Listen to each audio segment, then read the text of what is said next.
Rotary.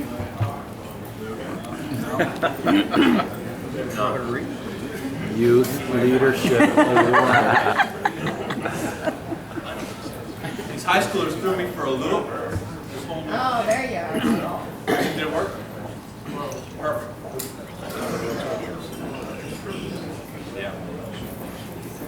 Okay, there we go. RYLA stands for Rotary Youth Leadership Awards. It's a 4 or 5 day camp that we went to, and it really is a great opportunity and experience, and I wanted to thank you all for having us go there and spend some time there. And I'll turn you over to Nick for a little brief information on it. So the camp would total was 72 hours in total. Like when we first went there, we didn't know anyone there. By the time we left, we didn't want to say goodbye. It was an amazing experience.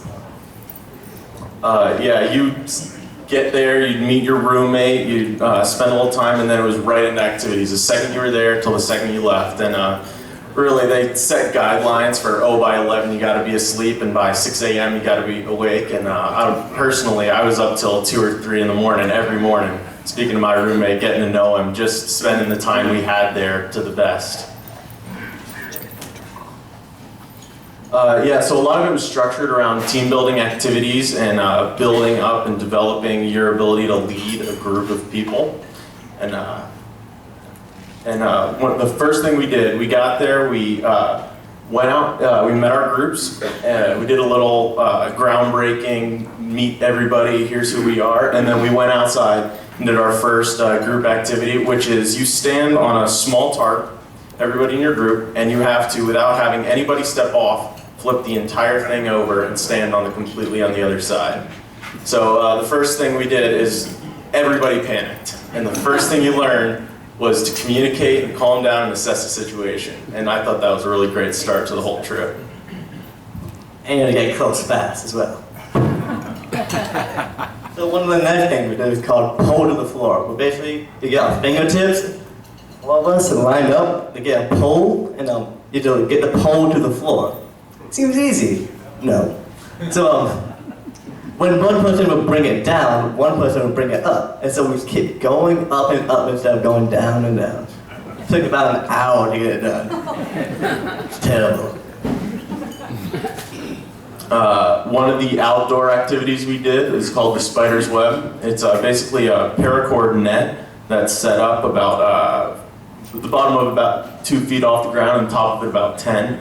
And you have to physically pick somebody up and carry them through the net without having them touch any of the parts of the web, and you can't touch it yourself either. It's really meant to teach coordination and communication so that there's no part of either side while you're carrying this person that can fall, they can drop it, and it's really supposed to teach organization as well. So this is called the group stand, and basically everyone locks on and tries to stand up together.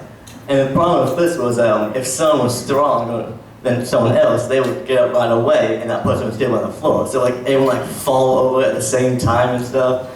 And that didn't take as long as an hour, but it took a little while.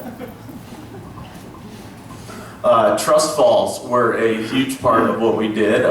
We did standing trust falls first to kind of gain everybody's trust there. And again, you haven't met any of these people, and within a few days of meeting them, you're standing on about a 6-foot-high platform, falling straight back with no harness, trusting that the people below you will catch you. And it's really a great experience, and does very much so teach trust.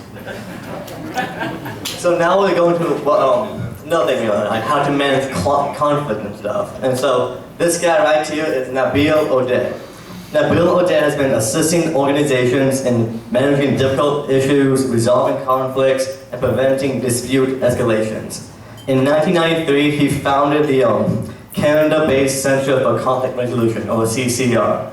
And today, he's now renowned constantly for organizations all over the world. And after RYLA, he's been announced the Rotary District 740 District Governor for 2016 and 2017. We used this DISC program, and it's really meant to teach you about your personality and your tendencies. So before we left, we took a really a survey, and it had us select words that described us and ones that didn't describe us. And through the process, you get this analysis of your tendencies and your personality. And we were taught how to interpret them and how to group them so that in our understanding of ourselves, it can help us lead better our groups of people.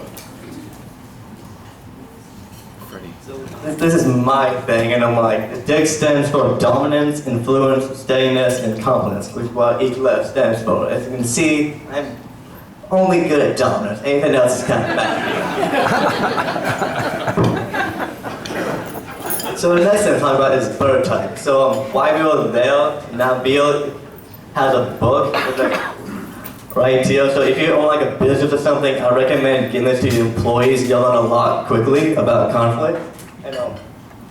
But basically each bird represents what you do in a conflict. Woodpeckers, let's see. Woodpeckers are like conflicts, like they want a conflict to end in them, and they would do anything to get that done. Owls are like long goal thing, long term. Hummingbird is like quick and run done right away. The ostrich hates conflicts, and the parakeet ignore conflicts basically. Okay, so this is our conflict role plays. We basically took what we had just learned in our bird study and in our study of our personalities and kind of simulated situations in which we would need to use them. And now some of the RYLA activities. So like, there's a yawn bracelet, which I don't have to take because mine broke off. Basically, when we were basically all set in a circle, and they had this yawn thing, and bring to every one person, and at the end they cut a yawn and you tie it on your wrist, which is pretty cool. Then the last thing we did was called Lava Island, which is like everyone's in a circle and we try to get to one island in like some supplies, and like everyone was against each other, but we should work together. So then some recognized as fun. Now let's talk about our groups. So my group is called Purple, and I got to know these guys very well. I can name some people off the bat. There's that guy in the bottom, that's Wyatt, Reese, there's me, there's Brent, and that guy's Alfonso. I was on the red group team. That's one of the activities you did when we first got there to kind of break the ice, meet everybody. Yeah, it was great. You trying to give him the hook, Jason? A little bit. Yeah. But All right. I can't stop this. I like the fact. And so when we were there, there was board up of goodbye letters, or like when we leave, they gave you this envelope with notes people from anyone rather put into it, and like it was really touching and stuff, but like what people said to you and stuff, and they made your day. And so this is all RYLA experience. And I just have one kind of in summation thing to say.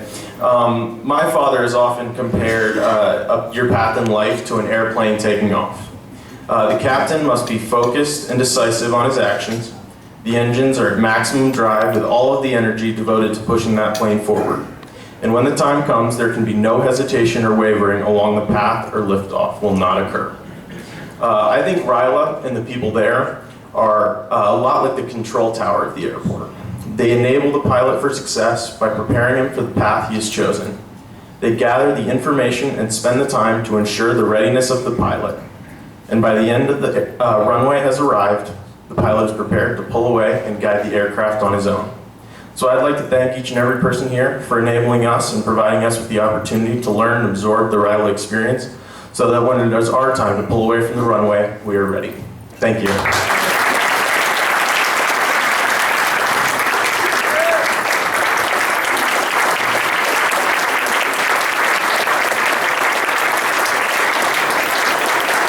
Remember this program this time next year, Rising Juniors. So start thinking about who you want to nominate to go to this awesome experience. Thank you all. Thank you.